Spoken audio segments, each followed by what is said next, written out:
Hello, today we're going to be talking about 7 signs your practice is broken and how to fix them.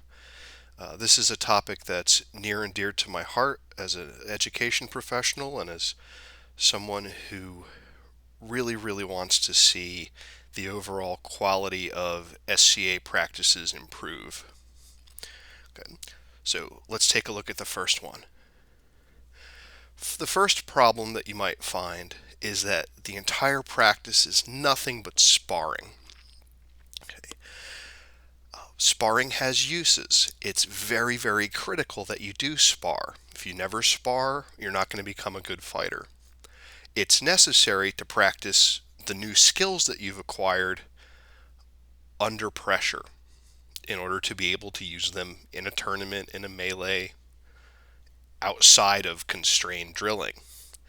But if all you do is spar at practice, when do you have the opportunity to acquire new skills to then practice? Well, here's the solution. Take time to drill at practice. Now, when people talk about drilling, it often sounds like they are imagining the most stultifyingly boring method of doing anything. So they're complaining about something or resisting something that is just a very poor form of what is even possible. So at a practice, you know, take time to work through actions correctly, and this can be done in a way that's still challenging and still invigorating, starting slow and increasing speed as you perfect the movements and become more comfortable. And you can have an opponent that increases resistance. This can become very complicated, and good drills end up being very similar to how actual free play would play out. So, for example, if you have a student who's practicing the just lunging, you can have them find your sword, extend and lunge. Teacher does nothing in response. And then you can start adding in decision trees and complications. Find, extend, and lunge, in which case sometimes the teacher will do nothing, or find and extend, and then if the teacher parries in response, the student can then cavazione. You can continue to build these things so that the student is attacking in one of the four quadrants above or below, inside or outside of the sword, and the teacher is responding or not responding in different ways, forcing the student to react appropriately. That's still a drill as long as there are expectations and constraints. If the student knows like to only attack the body, that's still a drill, even if it's being done at a very high speed with resistance. It's all about having a plan so that you're actually working on something. Our next problem is that after you spar, meaning that if you move on from fighting one opponent immediately on to the next, and you take no time to think, no time to process, no time to talk through what happened and how to solve the problems that you had, you're not really going to develop anything. Getting feedback from your opponents can save you a lot of time. A lot of time.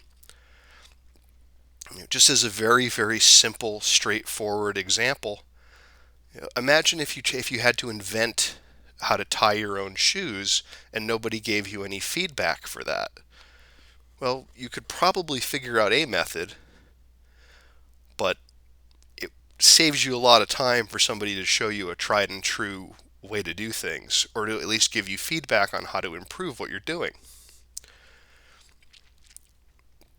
So if your practice is just sparring with no breaks in between, take time to talk to your opponents after you fight them. Talk about what went well, what went poorly, and why. And then if you figure out a solution for something, take some time to go through it a few times. It doesn't have to be It doesn't have to be a giant, prolonged ordeal. It can be something as simple as, if you get hit in the hand a whole bunch, talk to your opponent about why that was possible, and then get some feedback about how to solve that, and then just work through it a few times. You know, 6, 7, 8, 10, 12 times through doesn't take very long. It's not going to take away from the other person's practice time, but it gives you the opportunity to feel it out and do it right.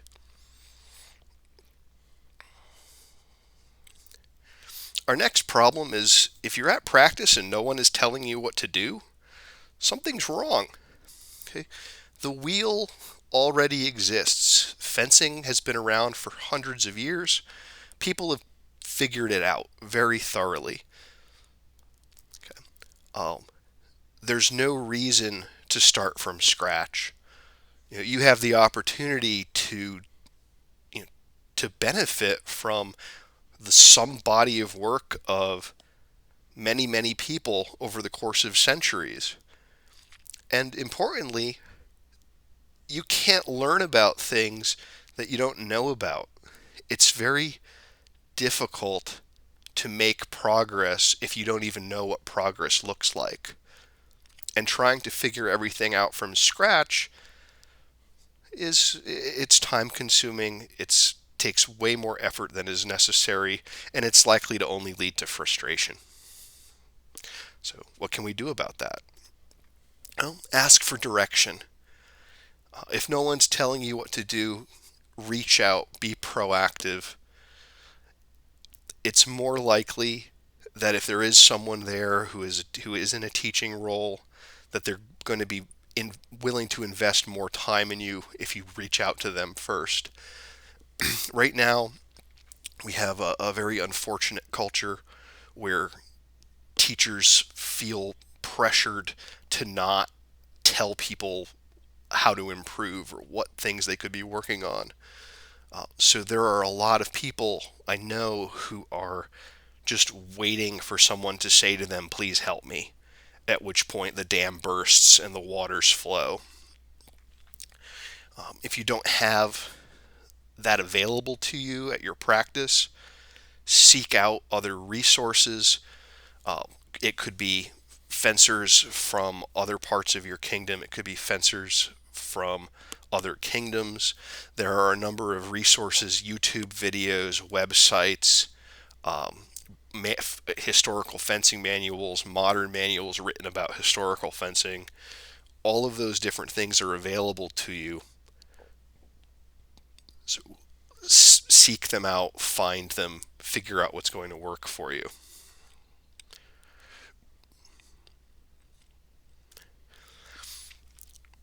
Now, one of the other problems that might happen is that people are telling you what to do, but it's not helping. And some of the reasons for that is bad advice can also be true and sound good. Like if someone says, oh, just hit them first. Well, yeah, clearly that's what you want to do, but that's not really good advice. It's true, and it certainly sounds like the sort of thing you'd want to follow, but maybe you just don't know how. It's not very helpful. And good advice, similarly, can be poorly expressed if it's inadequate. If someone says defend your front leg, okay, that's good advice. How do I do that? What do I do? I don't know. If I'm a newer person, I need to be guided more than that. And of course, it's also possible that the people who are at your practice are telling you things that are just flat out bad and completely unhelpful and even wrong. But for the purposes of this, giving the benefit of the doubt that there's at least a good faith effort to instruct you. So how do we solve this? Well, as harsh as it may sound, if you can't get clarity out of someone in a way that's actionable and useful, ignore them, even if they're telling you true things, even if they're telling you right things. Ask them, if someone says defend your front leg, ask them for how to move what part of your body and when to accomplish the thing that they're trying to tell you. If they don't have an answer, that person is not useful for you. They're not going to help you progress. They might give you some general sort of direction, but they're not really going to be able to give you any kind of training or coaching in a meaningful sense. If someone gives you advice that you can't act upon, that's confusing, that's contradictory, if it's vague and unclear, and they're not able to help you understand, ignore them for now. For whatever reason, you're not able to communicate effectively, and you need to consider other options. Find someone else who can explain, even if it's just, hey, so and so told me to do this. How do you think I should do that? It could be as simple as that. But find someone to talk to who can explain more nuance for you in a way that is clear and actionable and understandable for you. Next problem, everybody's favorite. You don't have homework after practice. Okay? Nobody really likes homework, but if you want to get good at something, it's a necessary thing because frequency is a critical part of learning. If you're not doing things regularly, it takes much, much, much longer to internalize all of those lessons and all of those actions and all of that information. If you're doing practice for 2 hours a week and nothing else in between, you're looking at maybe 104 hours each year of total practice time, assuming that those 2 hours are all spent productively, which is a pretty big assumption. Comparatively, high school sports can do 104 hours in a month sometimes, or close to it. Okay. So just remember, if you're not doing things away from practice, you're essentially stagnant in all of that time in between, and you're probably regressing more than you need to by taking that time off. So you can solve this problem, though, by using each practice to prepare for the next practice.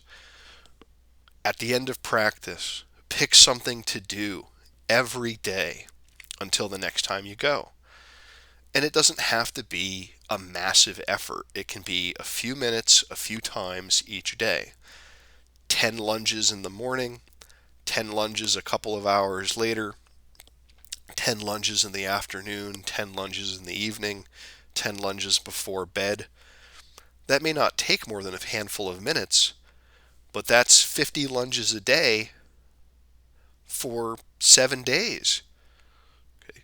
That puts you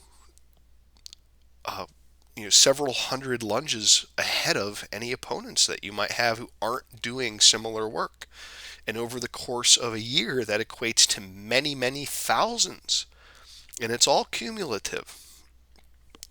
Since you're going to be probably alone for these sorts of things, focus on movement-based strategies, lunges, passing steps, body voids, things like that. Cuts, whatever it is that you think you need to work on the most. But look for fluidity, chaining movements together, things that can be done solo. And something else to consider as well is, make friends with the people at your practice. If the people at practice aren't socializing to at least some extent outside of practice, that can be a bad sign as well.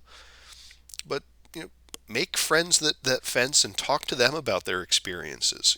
Have people at practice that you talk to about what went on afterward, the next day, days later. The more you invest in figuring out what's going on, and the more people you bring along into that sort of discussion, the more productive the entire practice will be.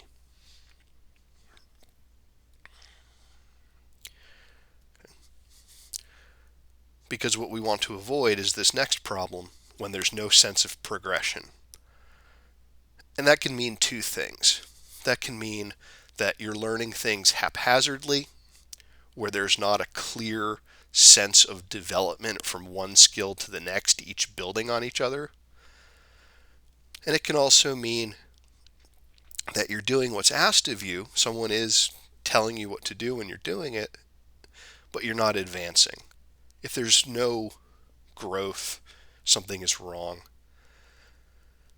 But bear in mind, progress can be slow and it can be piecemeal, because sometimes if one skill has 10 parts to it and each one of those parts needs to be 90% correct for it all to work, you might have 9 of them at 90% good and one of them at 89%, and that one last little sliver of improvement is all that needs to have happen. And so you might be toiling away on something for a long time, feeling like you're stuck. But that last little piece comes into play, and all of a sudden everything clicks, and suddenly it starts to work. That's happened to me. I'm sure it's happened to a lot of you out there, and that's why. Because progress can be slow, and it can be bits and pieces of a greater whole. But every time you go to practice, you should be able to explain what you're working on. You should have some kind of clear plan for what you want to accomplish that week. It could be something as simple as, when I'm fighting, I want to make sure that when I lunge, I'm pushing through my heels and I'm staying off my toes. Simple little mechanical things like that are often can be that 89 that needs to get to a 90, and then suddenly once you start pushing through your heels, all of a sudden your lunge and your recovery work tremendously better, and you're able to fire in an instant and land more shots and escape harm much more readily. So in that sort of case where there is a problem, the solution to knowing what to do each week is to always focus on whatever your weakest areas are. Okay. If you're less experienced, you probably need to ask around to find this, because you may not necessarily understand what your true areas of weakness are. Sometimes I've run into the situation where I'll be working with someone and they're having all sorts of point control problems, and they're trying to figure it out at their shoulders. They're trying to figure it out, at the hips, at the legs. Oh, my lunge is wrong. Why can't I hit my target?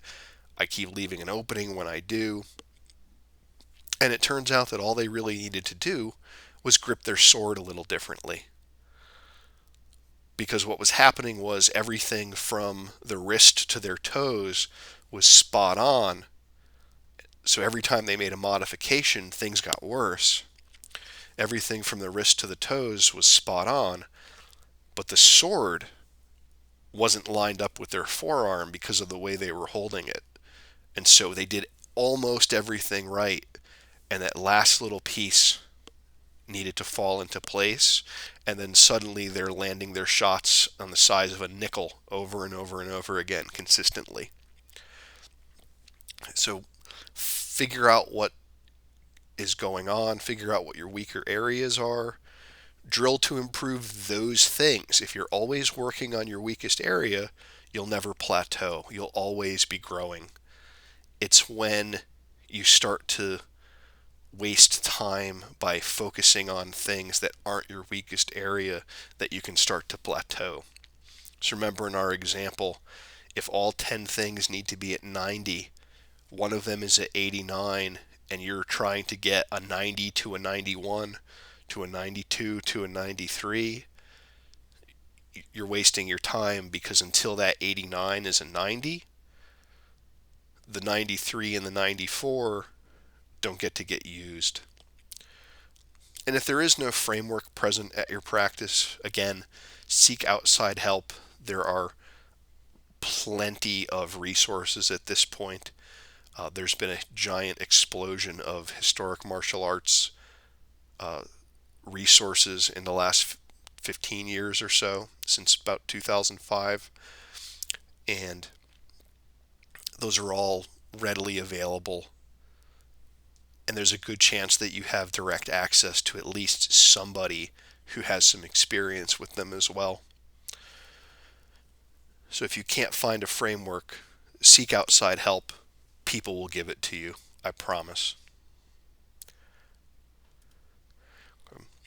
And the last problem, and the one that can be the most daunting, is the solutions that I've talked about here aren't readily available.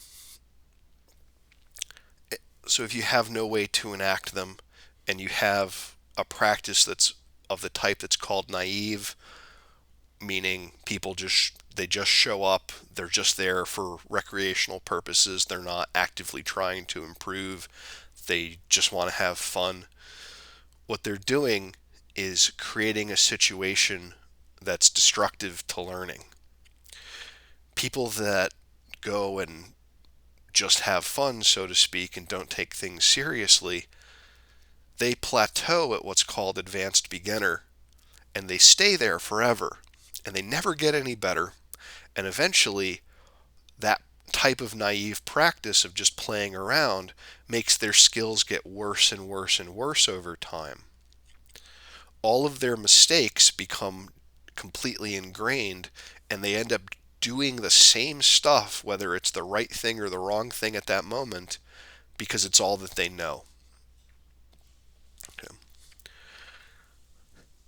So you see in this diagram here, we have a tale of two fencers. There's the naive fencer who hits advanced beginner and eventually decreases.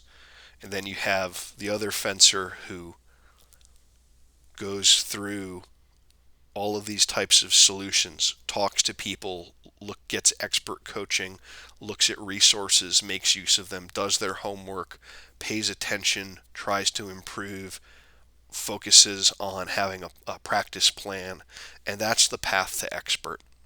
And it's the only path to expert.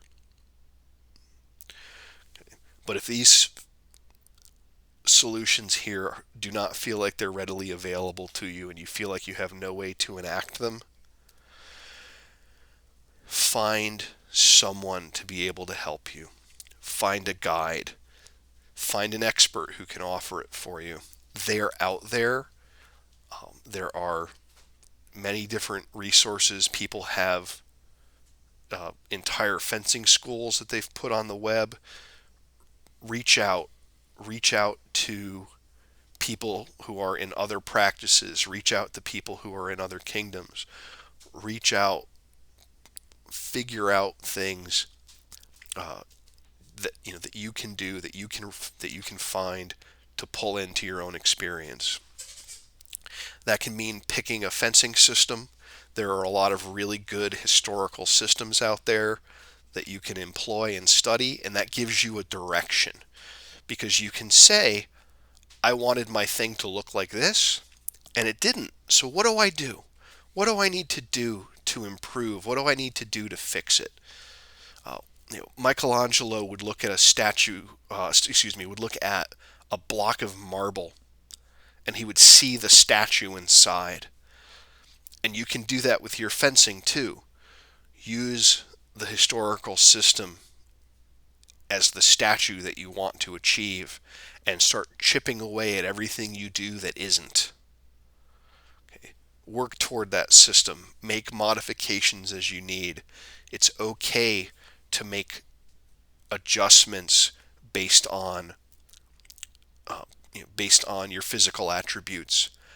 I'm short, I can't fight like a tall person, but I can still adhere to the principles and mechanics of the systems that I follow. Because ultimately, the way to make your practice healthy, the way to make your practice productive, and the way to set yourself on the path to expertise is to have a blueprint. If you have a blueprint, you can gradually follow it over time. If there is no blueprint, there is no building. And if there is no building, all you have is rubble. Okay? If your practice is broken, you have it within your power to fix it, and I hope that you do, and I hope that you have great success in doing so.